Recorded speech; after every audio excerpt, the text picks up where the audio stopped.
welcome. Thank you for being here today. Thank you for having me. So I came across your page, and I love social media for one major reason, because it connects people that otherwise wouldn't know each other. Yeah. And your page is so informative, not only about endometriosis, but about adenomyosis, which I do not think gets enough attention, but is just as horribly debilitating and underserved and misunderstood within the medical community.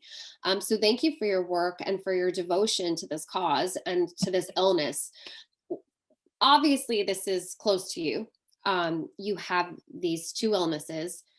For you, what were some of the signs and symptoms where you were like, something's not right here?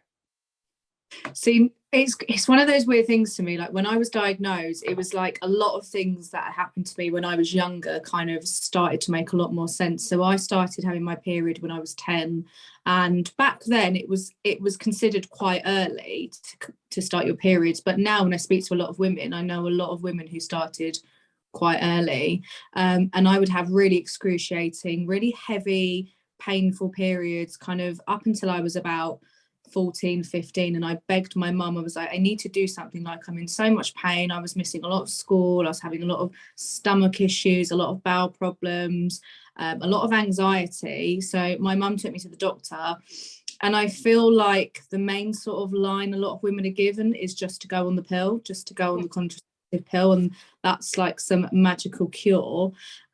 So I spent probably from when I was about 14 till about 17 on the pill, and it didn't clear up the problem. It just didn't make it as painful. So I kind of then was like, oh, nothing's really wrong then. It's probably just like normal to have periods like this, because I don't know what it's like in America, but in England, the education on periods and menstrual health, when I was younger, especially when I was at school, it was pretty much non-existent. They didn't even tell you sanitary products, about the different sanitary products, kind of what is right with a period, what's not right with the period. I think it's more just kind of that era. Like, I'm 29 now. I feel like kind of that generation just didn't want to discuss periods. They didn't want to talk about these different things. It was kind of like, it was embarrassing, it was disgusting. And I'm 39 and I'm 10 years older than you, and we were ushered away from the boys, which was interesting. We were taken into a separate room, and it was girls only, which, I mean, that isn't how you educate, right? So we go into one room, it was hush hush, it was quiet, and we were given these bags of menstrual products and told that you're going to bleed when you get a little older and not to be scared. And that was kind of it. And we were sent along on our way. And I was 11 when I got my period, and I was terrified because I was like, what's happening? And also same. There was not a really open, direct conversation about it. And I think it was like a belief that periods are supposed to be painful, that some people have more pain than others, but ultimately this is just anyone who's born with a uterus, this is their plight, which, as we know, absolutely not the case. No, it's definitely not. And for me, for a lot of years, I kind of, after I had kind of my period saga, it kind of quietened down a little bit. And then I started having a lot of bowel and stomach issues when I was kind of like 19, 20. And I spent years back and forth in the doctors, being told I had a gluten intolerance, being told I had IBS, being told I was just stressed, stop eating dairy, gluten. It was such a miserable time of my life. And I was just so uncomfortable. I was so ill. I was kind of off work all the time.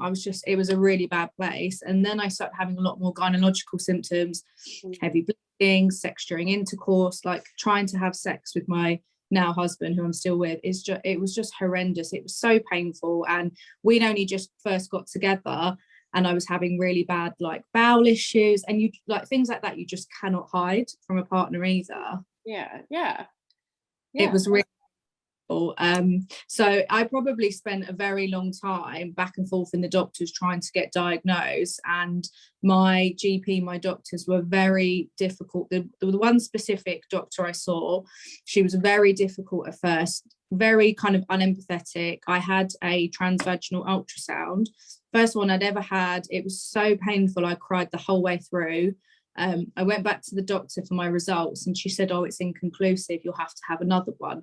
Just like really off the cuff, like it was just doing something really simple. And she said to me, oh, but you missed your gynecology appointment. If you cared that much, you would have gone. And I said to her, I was like, but I'm not well. That's why I couldn't go. That's why I'm here. And I kind of just stormed out of her office. I was really upset.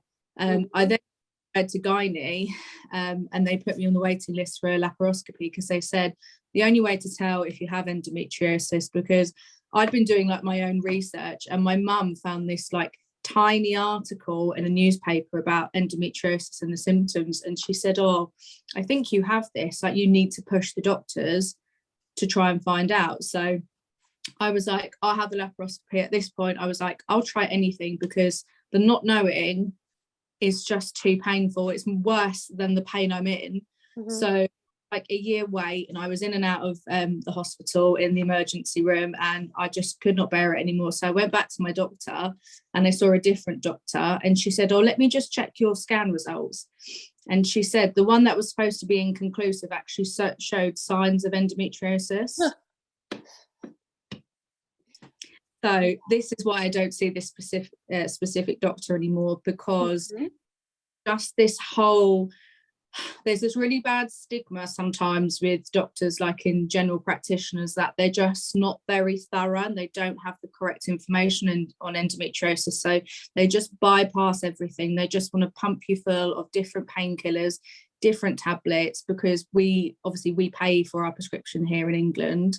So it's kind of like the easiest, cheapest option for them to do so. And that's what I did for many years, is I kind of was back and forth on tablets before I kind of got to this point where it was like at real, like it got to a really dire point with my doctors when my mum had to step in and say to them, like, if you don't do something now, like, I don't know what's going to happen, because my mental health was suffering. I was out of work. I was miserable.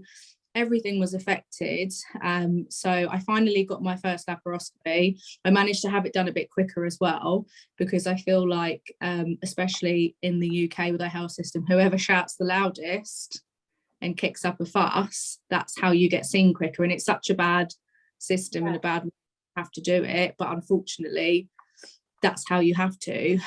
So they died. Is universally broken, I'm pretty sure. It's really not in the favor of those who need it the most. No, and I feel like, especially for women's health, I feel like this is worldwide, it's always at the bottom of the pile. Yep. Yeah. Always. I feel like it's been exacerbated because of COVID, and I know I'll probably get people will disagree with me for this, but this is my opinion. I feel like they're almost using COVID as an excuse as well, just so women are waiting even longer. I mean, what's disheartening, and I hear this story time and time and time again, you're jumping off the table from a transvaginal ultrasound. Yeah. I've had that same experience where I was, bracing myself and wincing in an ER, and the doctor that was treating had enough experience with endometriosis, and he was a resident there, and he said, whoa, like you're in a lot of pain. And they already administered morphine to me, and I was still like jumping off the table. And he said, there's something seriously going on. We need a CAT scan with contrast with the dye. And he took me seriously. But if I had somebody else, they would have been like, well, who knows, whatever, maybe she's sensitive, and just chalk it up to that, like what you experienced. But any doctor would think, if someone is wincing during what should be a normal exam, that's a big red flag. And then to keep going through what you went through, like you said, it takes a toll on your mental health. Emotionally, you feel like, I mean, it seems like not at one point did you ever think, well, maybe it's me. It's like you clearly knew something was wrong with yourself, and you had the fortitude and what sounds to be a very supportive mother who had your back as well, which not everybody has that patient advocate, that person in their corner to help them keep fighting along. So when you did the lap and it came out positive for endometriosis, how did you get the diagnosis of adenomyosis? Was that So separate? yeah, so that was separate. So the one bit I've been really lucky with is my gynae consultant. He is an endo specialist, and I've had the same consultant ever since. So he's done all 4 of my surgeries, and Okay. he's absolutely amazing. So I had my first lap, diagnosed me with endometriosis on my left ovary and on my bowel. So that would be why I kind of had the IBS type symptoms. And then so that was 2016. So I then had a second lap in 2017 because I was just in so much pain again. So when I had my second laparoscopy, he said, "Oh, we found more endometriosis, but you've also got adenomyosis." And I was like, "Oh, what's that?" Like another long word that I can't spell, because it's like you have to learn all these words, how to pronounce it. Yes. And he explained it to me, and I think that diagnosis was actually harder because with endometriosis, I know sometimes obviously it's not that easy for them to go in and remove it or to do anything with it, obviously depending on where it is and how infiltrated it is. But when someone's telling you, "Oh, you have this, but you're going to be in pain until you basically have your womb out," Yeah. it's really difficult as a woman. Like I've always known I've wanted children. That's always been my driving force for having surgeries, trying to like look after myself, trying to manage my pain and make sure that nothing gets damaged beyond repair. I can't have children. Yeah. And it's really quite scary because it's almost like you basically just have to grin and bear it until you decide, "Oh, actually now I have another surgery and they can take my womb out." It's not much of a solution. I mean, that's the whole thing. It's like, this is why we're here, and this is why you've done what you've done, which we're going to get into in a minute. But the reason that EndoTv is something that I'm passionate about is because I want us to use our collective unified voices, no matter if there's differences in opinion or anything, so that we can demand change. Like you said, the people who make the biggest fuss seem to get results. I want to make a huge fuss because I don't think having a hysterectomy for adenomyosis should be the only cure. I don't think repeated invasive surgeries that can put you at risk for all kinds of other complications should be the only way to effectively treat endometriosis through excision surgery. I don't think hormonal suppression is an answer. I know for me it hasn't worked. It has too many side effects. Yeah, me too. Yeah, where are our answers? Here we are in 2022 and we're still in the world where it's treated like people have hysteria if they go to the doctors and they say something's wrong with me because it's an invisible illness. It's not easy to see. It's not easy to treat. It is, and it isn't just about, it's tied to fertility, but it's also quality of life. You lost school hours, work hours. There's just so much that it affects and impacts negatively. And there's years and years and years of suffering before there's even answers. You have created a project that you're hoping to turn into a nonprofit. Can you tell us about that? Yes. So myself and a friend of mine she also suffers with endometriosis to the point where it damaged her organs so badly. She now has a stoma bag and has had to have a radical hysterectomy at 28.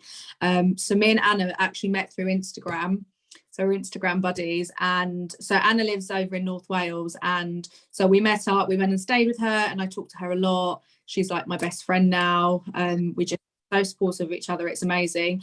And one day we were just sitting at hers and I was like, I am sick to death of just feeling essentially helpless. And I mean, we get a lot of people, both me and Anna, who message us a lot, asking us advice, kind of telling us that they're drowning, that there's nothing here and now to help women.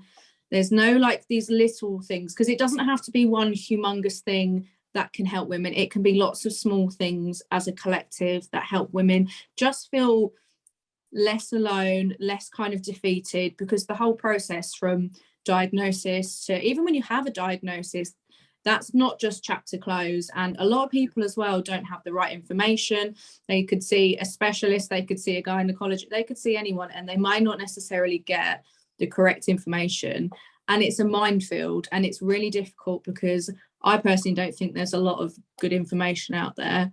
And a lot of great information. So me and Anna just decided on a total whim, we wanted to start a project, but not focus it just on endometriosis, because menstrual health as a whole is so important. There's other conditions that kind of link to menstrual health as well, PCOS, fibroids, all of these things. So we thought, let's start a project, let's see where it goes. So we decided to call it the Menstrual Health Project, and our first kind of task we did was working with a company called BU. So they make pain management products, so they're medication free. They do kind of these long patches, a little bit like deep heat. You can put them on your stomach or your back. They do like muscle rub. They're amazing. They've done so much. We absolutely love them as well. So me and Anna are both ambassadors for them. So we collectively worked with them to create an endometriosis diagnostic toolkit. So it is aimed primarily at England and Wales, because it's got kind of the guidelines we use for our health system. It's got pain and symptom tracker. It's got kind of all the do's and don'ts in it. So we've had some great feedback as well, that someone actually took it into their consultant's appointment and they managed to get laparoscopy booked. Wow. So I was very excited. So we launched that to coincide with Endometriosis Awareness Month, because it's just, obviously the first thing for us was, it was so close to our heart, and we wish we had this kind of toolkit when we were being diagnosed and going to the doctor. It kind of tells you all the different treatment options, what they do. So it's quite a big, it's a PDF, or you can print it off. It's really helpful. So kind of our next act is going to be to focus on schools in the UK and Wales as well. That's awesome. Yeah. And so start too in April for Adenomyosis Awareness Month as well. Yeah. So we're doing some awareness on our page at the moment, but so the kind of the long-term goal is to become a charity, create a range of different toolkits for all of the different conditions, but one of our big focuses is to create a menstrual health toolkit that's aimed at kind of under 16, so school ages, and take that into schools and just give them a little bit more help, because it's hard enough being a woman in like your 20s up to your 50s, 60s, 70s with these conditions. But for someone, when I was like 15, 16, I had no clue. And I think if I was trying to go through the doctors and being diagnosed that young, it would be incredibly hard not to have the right information. Absolutely. Yeah. I mean, one of the things too that we do here is an Empower program, which is trying to get a curriculum that is available to schools. Here in the US, we're going state by state, hoping to eventually get that passed federally. And it's not a mandatory thing, of course, but to at least say to the schools here in the US, here's a packet of information about menstrual health and menstrual health disorders, so that young people born with uteruses do not have to suffer in the way that you and I and so many people throughout the generations before them, the younger generations, will not have to. So I am thrilled to hear that there is more endo warriors joining the force and trying to implicate education that can help with early intervention and can hopefully curb the years of suffering, unnecessarily suffering, without answers. So thank you for being here today. I hope that you'll come back. I hope that Anna will come too. I speak to her on IG as well, so I'm excited. I love Anna, but yeah, we'd love to do one, obviously all of us together, but it's just so important. Me and Anna always say it's such a therapy for us to do things like this, because I've really struggled with my mental health, but I feel like having my Instagram and now starting the Menstrual Health Project it's like fueling all of that trauma and all of that kind of upset and years of pain into something positive. Yes. Yeah, you're paying it forward. It's Yes. When I got diagnosis, the same thing. I was like, this just sucks. Like, this sucks. And there's nothing. And like you said, once you get the diagnosis and you have a surgery, I was really naive, because I'm like, oh, I'm going to be better now. And that is not what happened at all. Not when you get to such advanced stages. And nope, that wasn't my journey. And like you said, to have a community online and be able to talk to other people who are experiencing similar things to you and can have the empathy, the compassion, and also advice. Like I have had friends online that I've never met in person that I was telling them my symptoms. It was just like a couple of years ago, and they were like pushing for me because I was so tired. And they're like, you know, you're not okay, right? Like you should look into this and look into that. And 100% they were right. So I'm just really happy that we were able to connect and you were able to be here with all of us today to pass on your journey, your story, to empower people who might be feeling a little defeated. And now that you're going to be, you know, continuing your fight on a larger level throughout the UK. So I hope you will come back when you officially launch. I would love to share your toolkit too. Yes, amazing. I'll send you all the details, but thank you very much for having me. I feel very honored. Oh no, I'm honored to have you. Really. This is, I mean, 1 in 10 here in the United States have endo, 200 million estimated globally. And that's a low count because so many people who don't get diagnosed. The more we can come together, it's like this, you know, of course, we're saying we're fighting, but it's also just like one big hug to each other. Yes, I totally agree. Well, thank you. And I hope to see you again soon. Thank you so much.